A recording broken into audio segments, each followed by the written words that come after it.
Hello guys.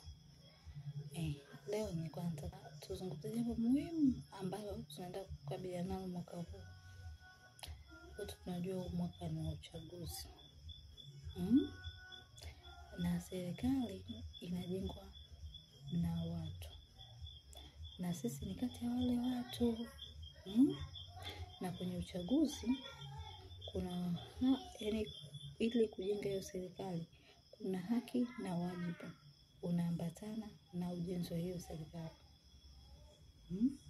Moja ya haki ni haki ya kuchaguliwa na kuchagua kiongozi. Yaani una haki ya kuchagua kama kiongozi na una haki ya kuchagua kiongozi.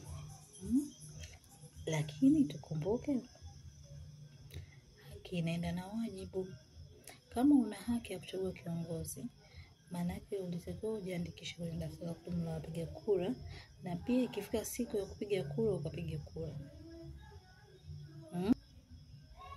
Na kama una haki ya kuchaguliwa kama kiongozi, maana yake wakati utakapofika kuchukua fomu ya kugombania uteuzi kwenye vyama, maana yake kwa mujibu wa katiba ya Tanzania, ili uwe kiongozi lazima utoke kwenye siasa.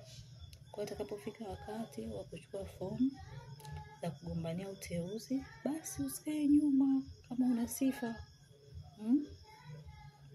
Udiwani, ubunge na hata urais kulingana na sheria na katiba za nchi yetu zinavyosema.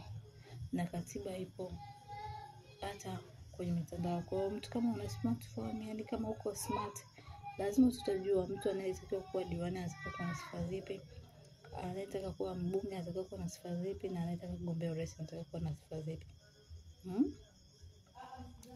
Ili ukiona kama una mudu, una hizi vigezo, basi uende ukagombee. Kwa hiyo haki na wajibu vinaenda sambamba. Tusitaki haki tukakimbia wajibu.